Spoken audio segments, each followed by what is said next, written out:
চলছে উচ্চ মাধ্যমিক পরীক্ষা। নদিয়ার শান্তিপুর সুস্তাগড় গার্লস হাই স্কুলের এক পরীক্ষার্থী তার পরীক্ষা কেন্দ্র সূত্রাগড় MN উচ্চ বিদ্যালয়। পরীক্ষা শুরু হওয়ার পরেই পেটে ব্যথা শুরু হয়।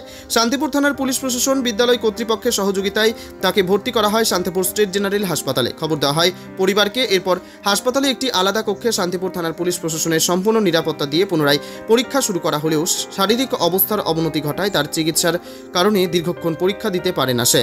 যদিও পরীক্ষার পূর্ণ সময় অতিক্রান্ত হওয়ার পর পরীক্ষা কেন্দ্রের দায়িত্বপ্রাপ্ত শিক্ষক শান্তিপুর থানার পুলিশ প্রশাসন হাসপাতাল পরিত্যাগ করেন।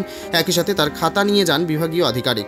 তবে হাসপাতাল সূত্রে জানা গেছে ওই ছাত্রের শারীরিক পরিস্থিতি স্বাভাবিক না হওয়ার কারণে এখনো ভর্তি থাকতে হবে তাকে।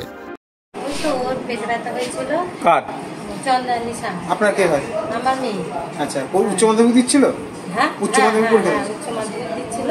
কোন স্কুলের ছাত্রী, কোথায় পড়েছিল সিট? ও হচ্ছে গার্লস স্কুলের ছাত্রী। সূত্রাগড় গার্লস? হ্যাঁ, সূত্রাগড় গার্লস স্কুলের ছাত্রী। কোথায় পড়েছিল সিট? সিট পড়েছিল MN হাই স্কুলে। আচ্ছা, তারপর কি জানতে পারলেন আপনারা? দিয়ে জানতে পারলাম পেটে ব্যথা হয়েছে। দিয়ে হঠাৎ করে নিয়ে চলে আসা হয়েছে হসপিটালে ভর্তি হওয়া। তারপরে ও বললো পরীক্ষাটা দেবো, আমি এখান থেকেই দেবো, তাই জানানো হয়েছিল। পরীক্ষা দিয়েছে? হ্যাঁ, দিয়েছে, তাও হয়নি, মোটামুটি হয়েছে। মানে এই যে প্রশাসন এবং হাসপাতাল কর্তৃপক্ষ আপনাদের সঙ্গে? হ্যাঁ, করেছে। এখন কেমন আছে আপনার মেয়ে? এখন খুব একটা ভালো নেই। আচ্ছা, পরবর্তীকালে পরীক্ষা কি মনে হচ্ছে?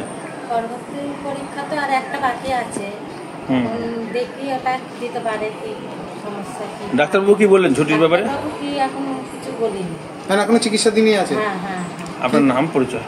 আমার নাম চম্পা শাহ। আপনার হাজবেন্ডের নাম? হাজবেন্ডের নাম মিসেস শাহ। আপনার মেয়ের নাম? চন্দ্রানী শাহ। 12 ক্লাসে পড়ে? হ্যাঁ।